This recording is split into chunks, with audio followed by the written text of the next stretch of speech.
Welcome to Journalism 400-730, the Spartan online newsroom.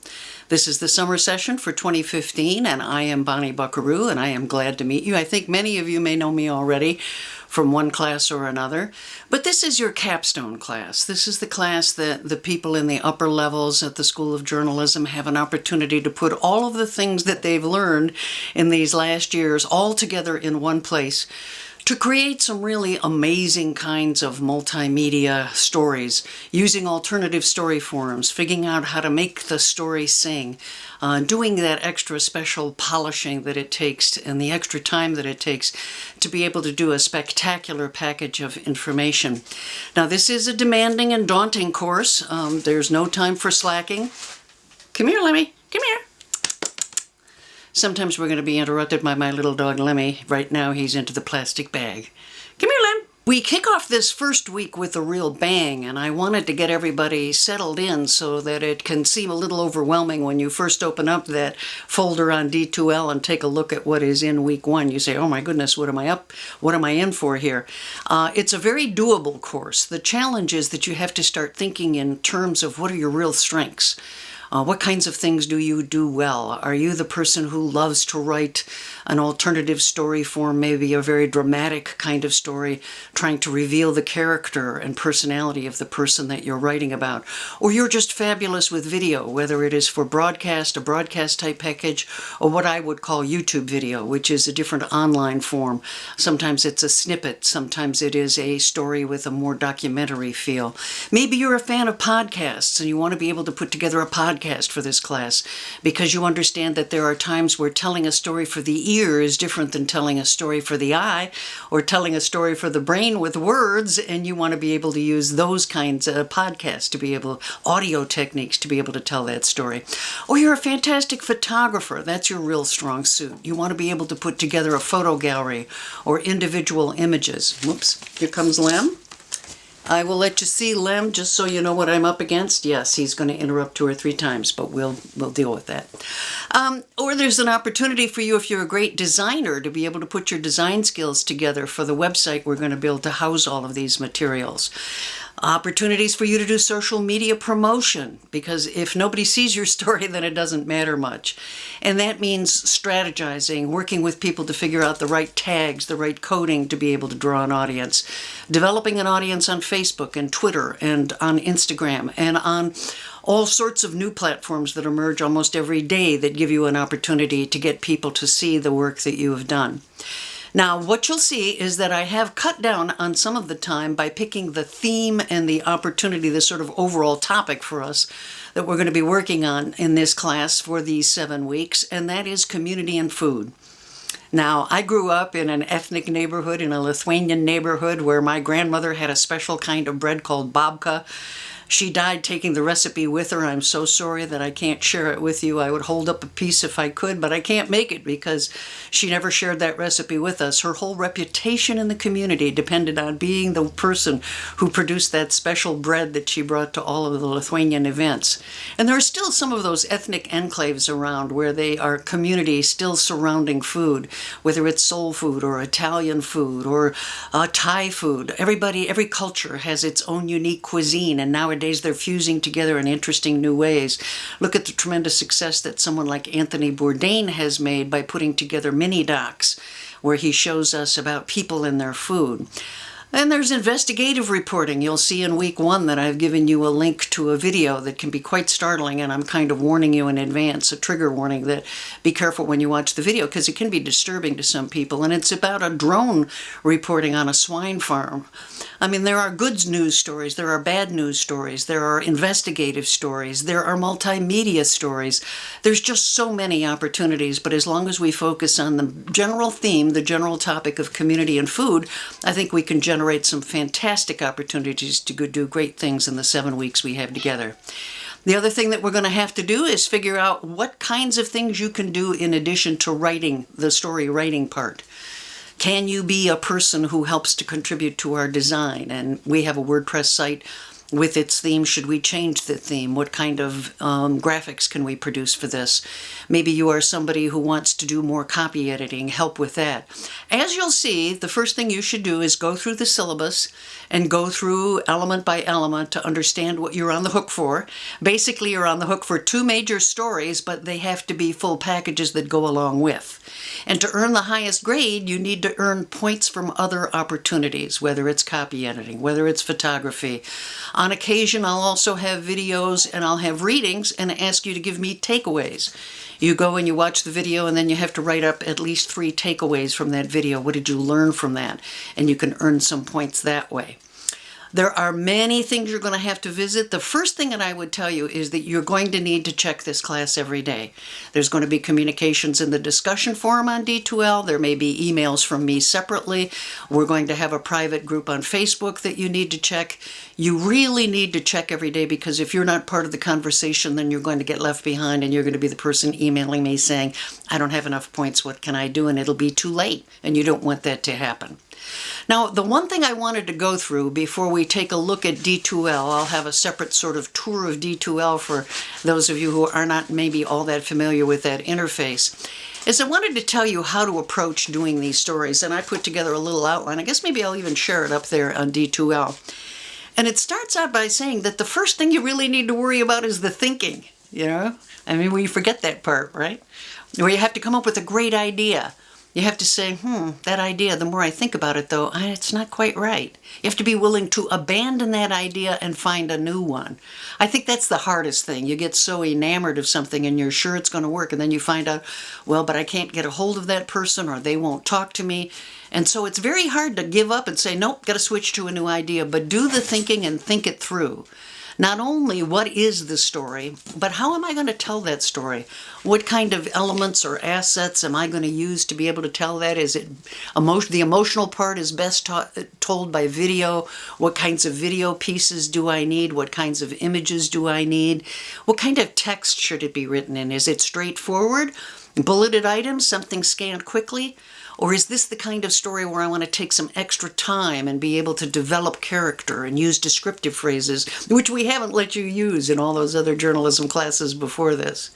Let me see if I can get rid of a little Lemster for a minute, and I'll be back in a sec. I'm back without Lemmy, but I'm not sure for how long. So after you get done with your thinking phase, then comes the research phase. And that's part of the thinking phase, really. They overlap quite dramatically. Because you have to go out and you have to use all sorts of online tools and community tools, sources that you may know, talk to people to see how well that idea is going to pan out, to be able to surface people who are experts, find out statistics. Oh, little Gather the statistics that you need. Take a look at the research that tells you more. This is the phase that too often gets cut short, I think, in journalism, but this is your opportunity to demonstrate that you have those chops. Because many of you are going to end up working for public relations firms that want you to be able to explain a story. You're going to have to know how to gather the data to be able to make your story with numbers and not just with interviews.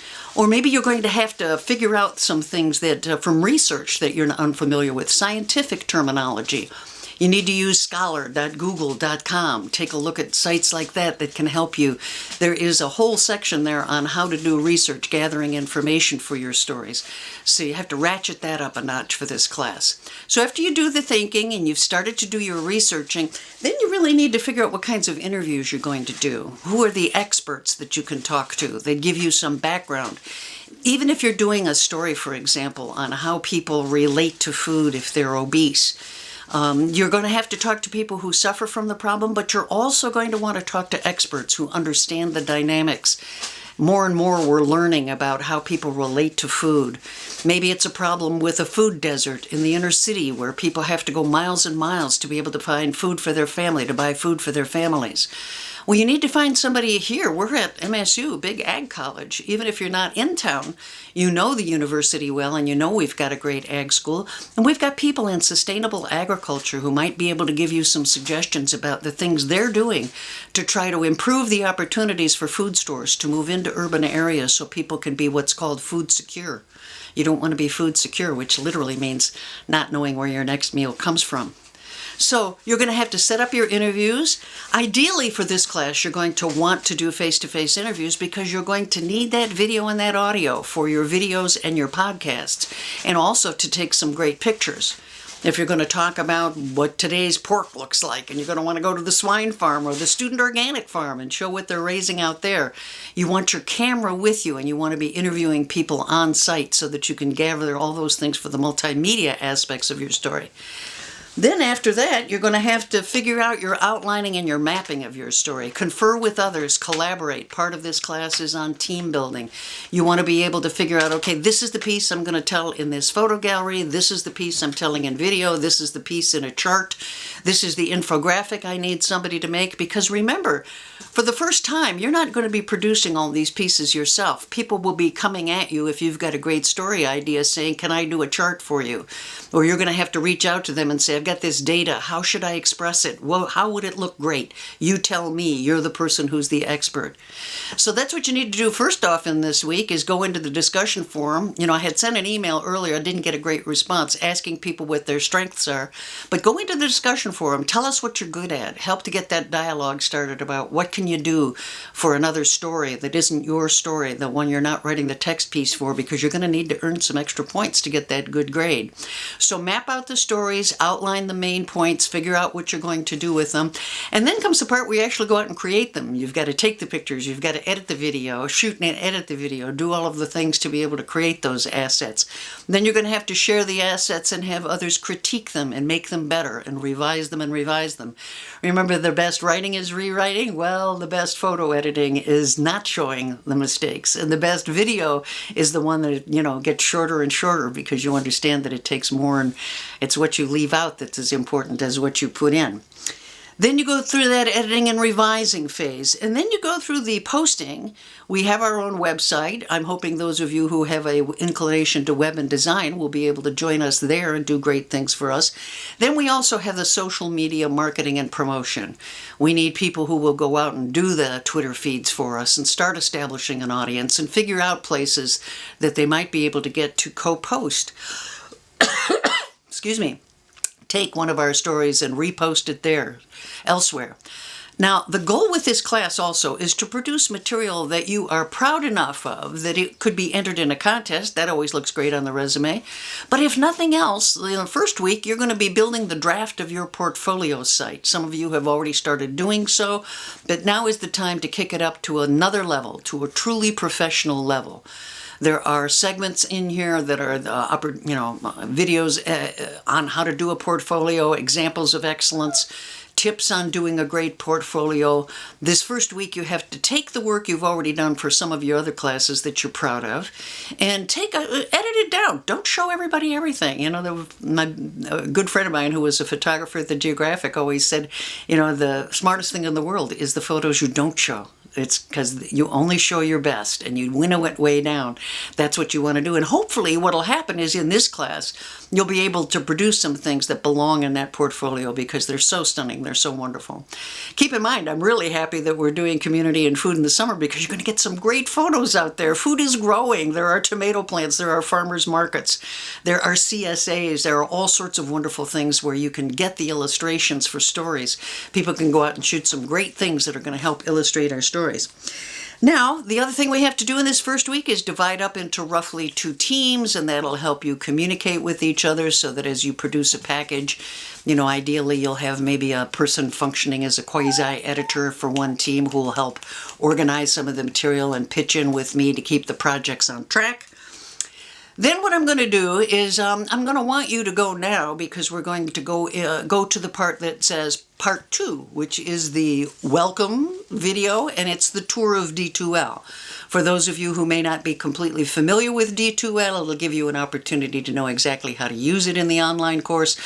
And also, even if you are familiar, you're going to want to tour the class with me a bit. I'll take you through week 1, and that'll give you an opportunity to see how it is that you move through the material so that you maximize the opportunities to earn all the points you need to earn a top grade in the class. So thank you for your attention, and I will be seeing you in Part 2, which is the D2L tour. Thank you.